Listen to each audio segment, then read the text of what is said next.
할렐루야. 오늘 말씀을 함께 나누면서 하나님께서 오늘 우리에게 심장을 뛰게 하는 그 이유들에 대해서 오늘 말씀 부족한 종의 입술을 통해서 말씀을 열어주실 것이라 저는 믿습니다. 오늘 시간을 통하여서 말씀을 전할 때 어떤 이들은 도전을 받을 것이고 어떤 이들은 판단을 하게 될 수도 있습니다. 또 어떤 이들은 이 말씀을 통해서 정말 음, 참 진리를 전하고 있다 말할 수 있는 어떤 그런 분들도 있을 것이고 어떤 이들은 비판적으로 이 말씀을 전하는 것들을 거부할 수도 있습니다. 그러나 오늘 분명하게 말하고 있는 것은 하나님께서 오늘 이 말씀을 통해서 정말 여러분의 심장이 생명력 있게 뛸 수 있도록 이 말씀을 오늘 우리에게 주신 것이라고 저는 생각합니다. 오늘 본문의 그 말씀은 요한복음 1장 6절부터 7절의 그 말씀입니다. 하나님께로부터 보내심을 받은 사람이 있으니 그의 이름은 요한이라. 그가 증언하러 왔으니 빛에 대하여 증언하고 모든 사람이 자기로 말미암아 믿게 하려 함이라. 오늘 아침 여러분이 눈을 떴을 때 여러분의 심장은 뛰고 있습니다. 여러분의 폐는 숨을 쉬고 있어요. 여러분은 살아 있습니다. 그런데 여러분은 스스로에게 이렇게 물어보셨습니까? 나는 왜 살아 있는가? 오늘 하루 나는 무엇을 위해 숨을 쉬는가? 많은 사람들이 그저 습관처럼 살아갑니다. 일어나서 출근하고 밥 먹고 잠자고 다시 일어나서 마치 녹슨 기계처럼 의미 없는 반복적인 이 삶을 살아갑니다. 심지어 많은 그리스도인도 이렇게 살아왔습니다. 저 또한 인도에서 사역을 하면서 또 그러한 사람들도 많이 보게 되었습니다. 제가 인도 펀잡의 한 달리트 마을 불가족 천민에 처음 발을 디뎠을 때 저는 한 노인을 만났습니다. 그의 이름은 람다스였습니다. 그는 평생을 쓰레기 청소부를 하며 살아왔고 힌두 카스트 제도 층의 최하위 카스트 밖에 있는 존재로 태어난 이 불가족 천민 이런 신분을 갖고 살아갔습니다. 제가 그에게 물어봤죠. 어르신의 꿈은 무엇입니까? 그게 그는 제 눈을 똑바로 보면서 그 말을 했습니다. 꿈이요? 선교사님, 저 같은 사람에게 꿈이 있을까요?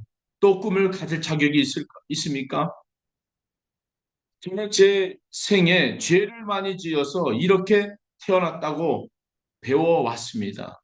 저는 그저 존재하지 않는 것처럼 살아왔을 뿐입니다. 존재하지 않는 것처럼 살아온 이 70년의 삶의 이 노인은 오늘 우리가 함께 묵상해야 이 짧은 두 절의 이 말씀은 우리의 존재의 이유를 명확하게 선포하고 있습니다. 하나님께로부터 보내심을 받은 사람이 있으니 하나님께로부터 보내심을 받은 사람이 있다라고 얘기하고 있습니다. 그가 누구냐?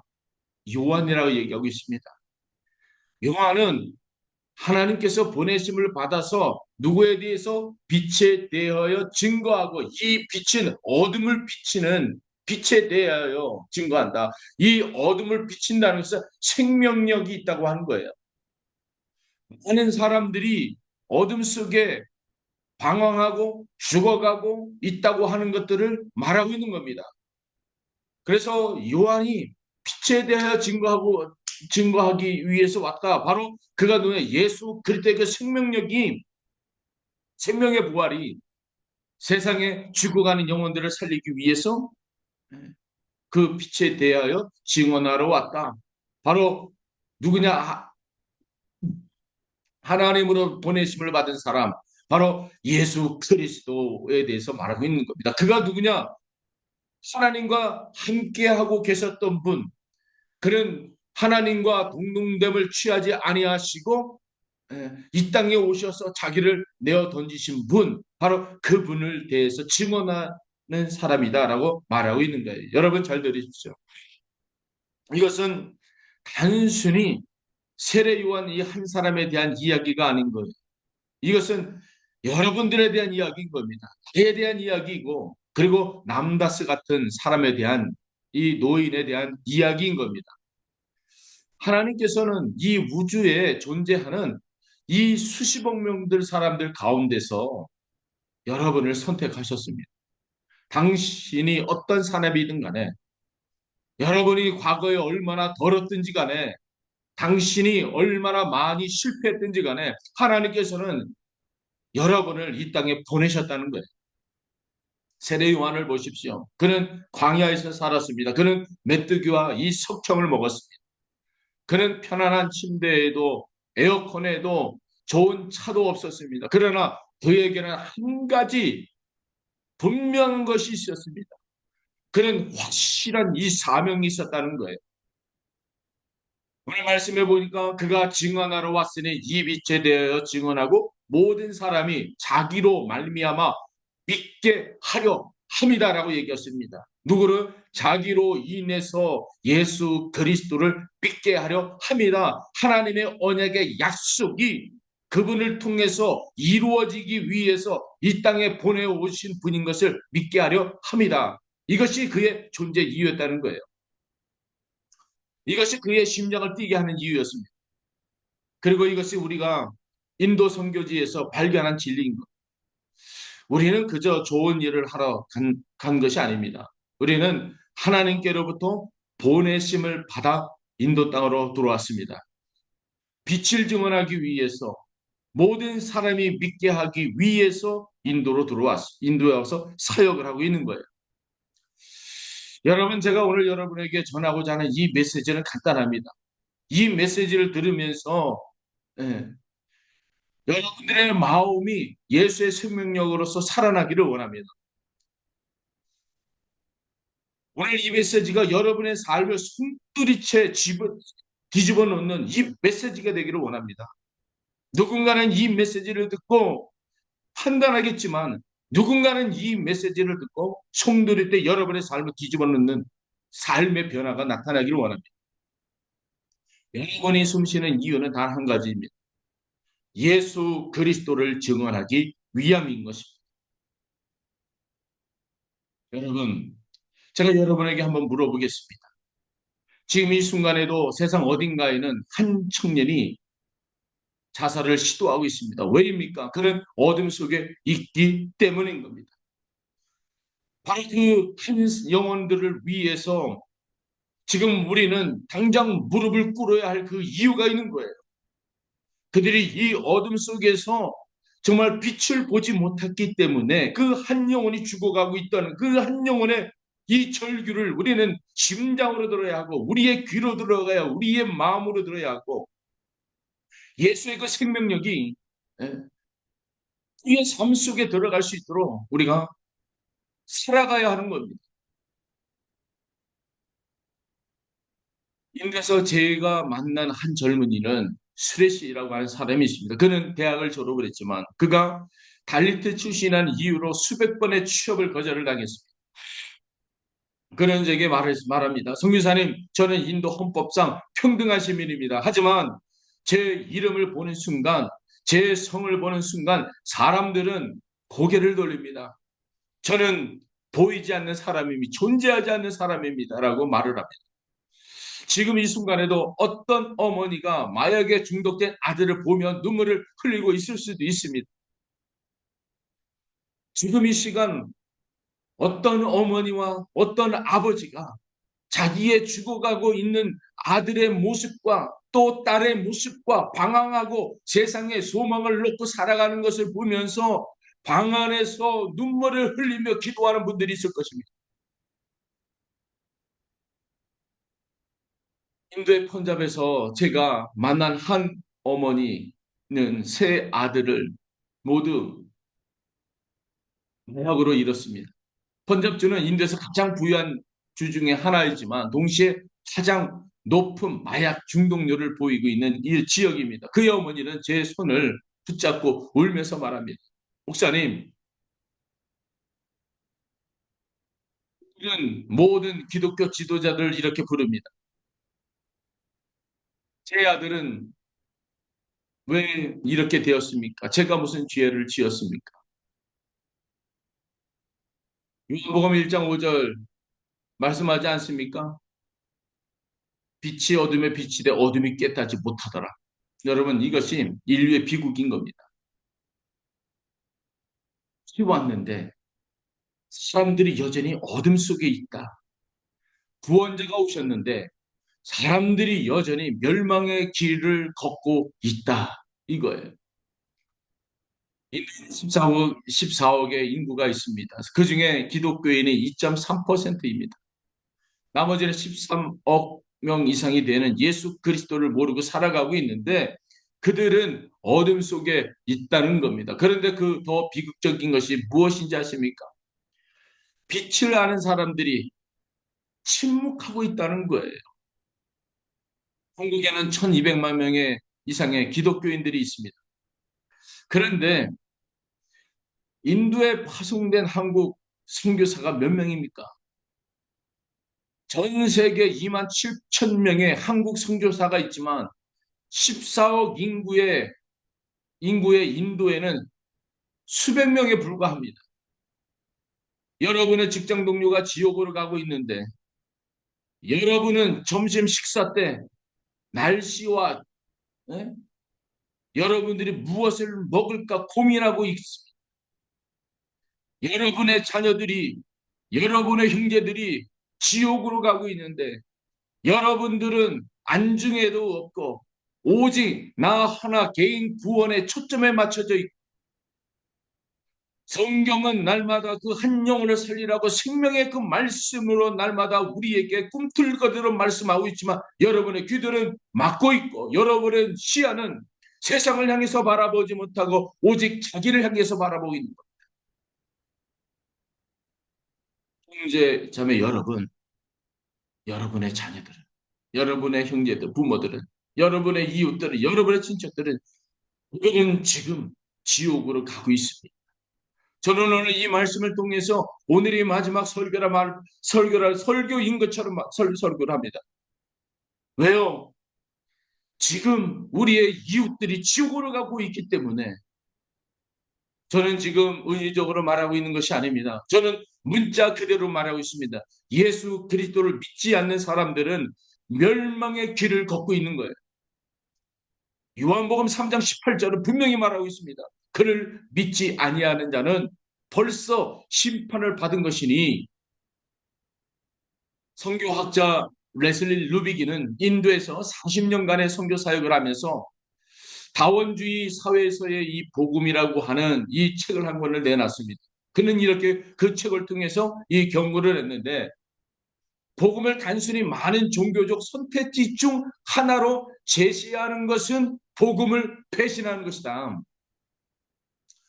복음은 모든 인류를 향한 하나님의 유일한 구원의 계시다라고 보는 거예요. 그런데 복음을 단순히 많은 종교적인 선택지 중에 하나로 제시하는 것은 복음을 배신하는 것이다라고 말을 하고 있는 겁니다. 예수님은 선택사항이 아닙니다. 그분은 유일하신 길입니다. 유일한 진리인 겁니다. 유일한 생명인 겁니다. 이제 잠시 멈추시고 이제 잠시 여러분의 생각들을 멈추시고 이것을 생각해 보십시오.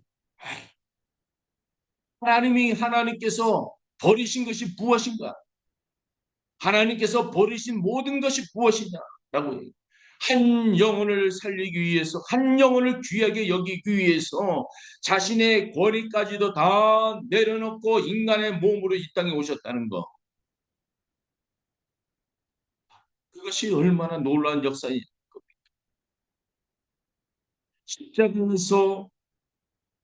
십자가에서 우리에게 구원의 메시지를 준 것이 위대한 것이 아니라 정말 위대한 것은 하나님 자신이 우리 인간을 위해서 십자가에서 죽으시고 한 영혼이 내가 받아야 할 이 죄값을 십자가에서 하나님 자신이 돌아가시고 부활의 승리로 나타낸 부활 승리, 예수 승리 이걸로 나타났던 것이 그것이 위대한 것입니다. 전능하신 하나님, 천지를 창조하신 그분 말씀 한마디로 별들을 만드신 그분이 시간과 이 공간을 초월하신 그분께서 당신 여러분들을 위해서 모든 것을 버리셨다는 것이 그것이 위대한 거예요. 빌립보서 2장 6절과 이 8절을 한번 보십시오. 그는 근본 하나님의 본체시나 하나님과 동등됨을 취할 것으로 여기지 아니하시고 오히려 자기를 비워 종의 형제를 가지사 사람들과 같이 되셨고 사람의 모양으로 나타나서 자기를 낮추시고 죽기까지 복종하셨으니 곧 십자가에 죽으십니다. 아멘. 이것이 놀라운 겁니다. 제가 인도에서 경험한 것을 나누겠습니다. 저는 처음 달리트 마을에 들어갔을 때 모든 것을 내려놓아야 했습니다. 제 편안함을, 제 안전을, 제 명예를 다 내려놓아야 했습니다. 달리트 마을에는 화장실이 없습니다. 전기가 들어오는 시간은 하루에 4시간, 5시간, 24시간 중에 여름에는 50도가 넘는 그 더위였고 겨울에는 난방이 없어 떨어져야 했습니다. 음식은 처음 몇 달은 상한 것을 먹어서 설사와 싸워야 했습니다. 그런데 어느 날 제게 그들과 함께 바닥에서 앉아 손을 받고 밥을 먹고 있을 때 할머니가 제 손을 잡으며 눈물을 흘렸습니다. 선교사님, 당신은 우리 집에 들어온 첫 번째 높은 카스트 사람입니다. 당신은 우리와 같은 그릇으로 물을 마셨습니다. 당신은 우리를 만졌습니다. 당신은 왜 이러십니까? 저는 그때 깨달았습니다. 제가 내려놓은 것은 아무것도 아니었습니다. 하늘의 영광을 버리시고 말 위에 놓으신 예수님과 비교하면 제가 버린 것은 티끌에 불과했습니다. 천사들의 이 찬양을 버리시고 사람들의 조롱을 받으신 예수님, 왕의 면류관을 버리시고 이 가신 면류관을 쓰신 예수님, 전능의 권세를 버리시고 십자가에 못 박힌 예수님. 왜입니까? 여러분을 사랑하셨기 때문인 겁니다. 저를 사랑하셨기 때문인 겁니다. 룬다스 이 노인을 사랑하셨기 때문에 그렇습니다. 수레시 형제를 사랑하셨기 때문입니다. 이 죄악되고 이 더럽고 배운 뭉덕한 인간들을 사랑하셨기 때문인 겁니다. 히브리서 4장 15절은 말씀합니다. 우리에게 있는 대제사장은 우리의 연약함을 동정하지 못할 것이 사실 이가 아니요. 모든 일에 우리와 똑같이 시험을 받으신 이로되 죄는 없으시느니라. 아멘. 예수님은 우리의 고통을 합니다. 여러분의 외로움을 합니다. 여러분의 두려움을 합니다. 왜냐하면 그분께서 직접 경험하셨기 때문입니다. 사랑하는 우리 형제 여러분, 인도 선교지에서 제가 가장 많이 받는 그 질문들이 있습니다. 선교사님, 왜 예수님이 죽어야 했습니까? 하나님이시라면 그냥 용서하면 되는 것 아닙니까? 라는 질문들. 이것은 힌두교와 이슬람교를 믿는 사람들이 가장 이해하기 어려운 부분들인 거예요. 그들은 말합니다. 우리는 선한 행위, 바로 이 카르마로서 구원을 받는다. 왜 누군가 죽어야 합니까? 라고 질문을 던집니다. 그러나 십자가를 생각할 때 우리는 하나님의 공의와 사랑이 만나는 그 장소를 우리는 보아야 합니다.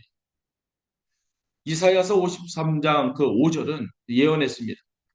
그가 찔림은 우리의 허물을 인함이요 그가 상함은 우리의 죄악 때문이라. 그가 징계를 받음으로 우리는 평화를 누리고 그가 채찍에 맞음으로 우리는 나음을 받았도다.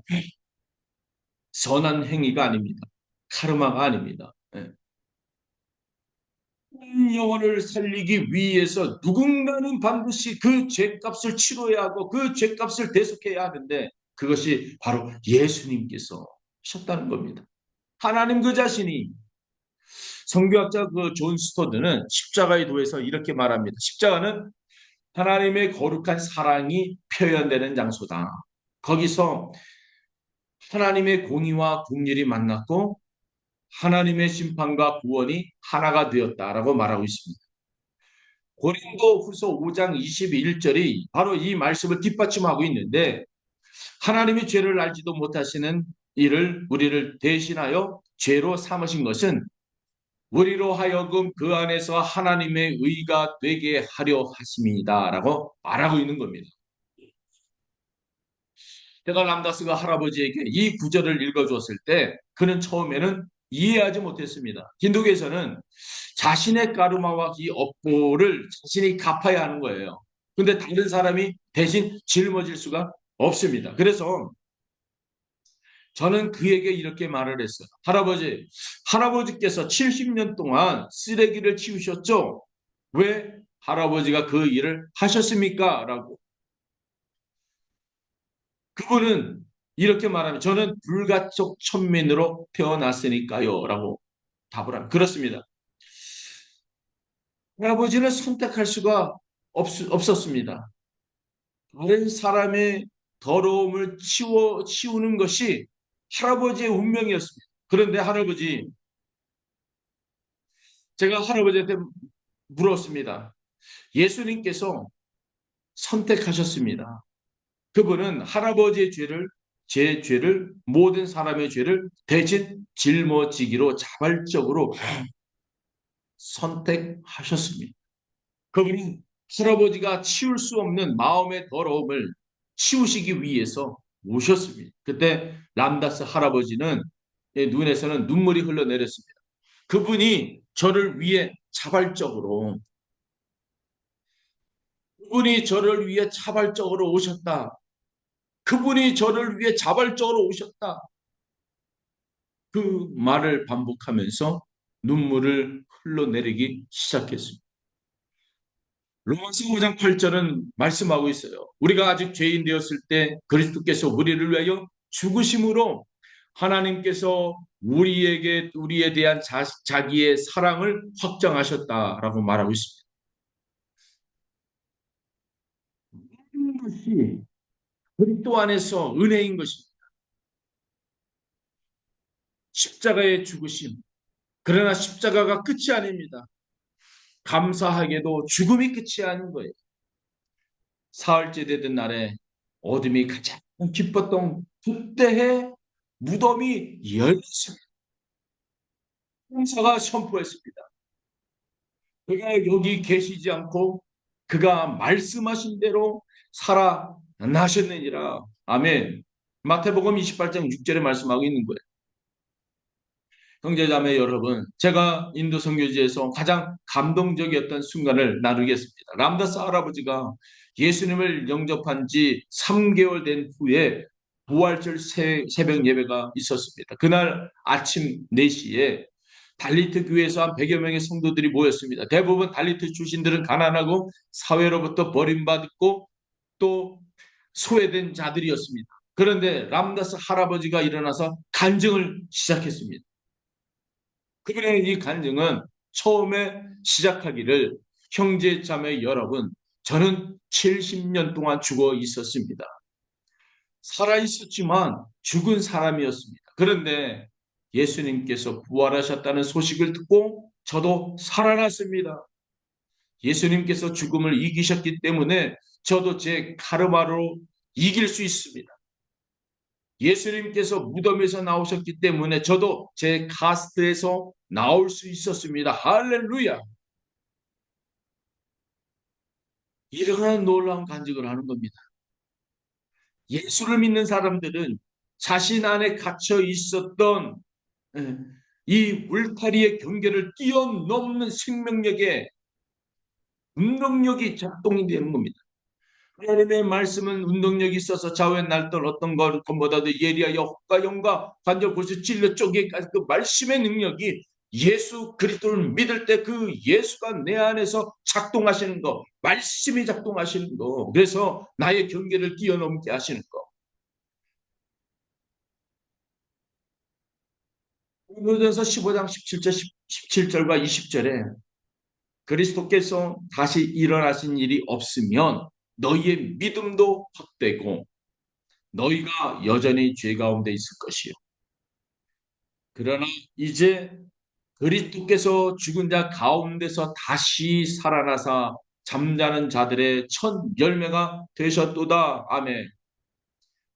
예수 그리스도의 그 십자가의 죽음 이후에 이 부활이 모든 것을 바뀌었습니다.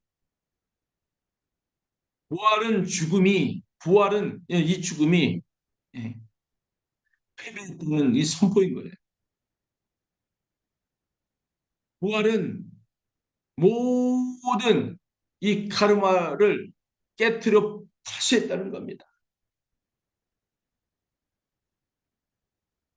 하나님이 직접 인간을 만드신 그 인간이 하나님 앞에 범죄하게 만들었던 이 사단의 이 괴력을 예수의 예수의 이름으로 파쇄했다는 거예요. 이는 다 예수의 이름으로 파쇄됐다. 하나님 승리를 말씀하고 있는 이 사건이 바로 부활의 사건인 거예요. 부활은 우리에게 새로운 생명이 있다는 이 보증인 겁니다. 로마서 8장 11절을 선포합니다. 예수를 죽은 자 가운데서 살리신 이의 영이 너희 안에 거하시면 그리스도 예수를 죽은 자 가운데서 살리신 이가 너희 안에 거하시는 그의 영으로 말미암아 너희 죽을 몸도 살리시느니라. 아멘. 하나님은 우리에게 말씀하고 있습니다. 하나님의 이 국률, 하나님의 이 국률이 우리에게 임했다. 그래서 버려진 자들을 향해서 그 사랑을 담고 들어가라고 말하고 있는 거예요. 예수 믿는 사람들이 부활의 생명, 이 죽을 생명, 죽을 수밖에 없는 이 생명을 예수의 이름으로 우리의 죄를 대속해 주셔서 십자가에 죽으시고 내 대신 대속해 주셔서 새로운 생명을 주셨는데 지금 여러분들이 그 예수의 이름을 가지고 왜 뚱한 일들을 하냐 그 말입니다. 예수의 이름, 그 귀한 존귀한 이름을 여러분에게 주셨는데 그 이름을 믿고 그 이름으로 하나님의 자녀가 된 자들이 왜 생명력 없는 것들을 가지고 예수의 이름과 바꾸고 실질적으로 하나님 앞에 설 수 있는 자격을 주셨는데 왜 그것들을 값없이 여기고 살아가느냐 그 말입니다. 이게 여러분들 정말 예수의 이름으로 생명력이 있는 삶을 살아가길 원합니다.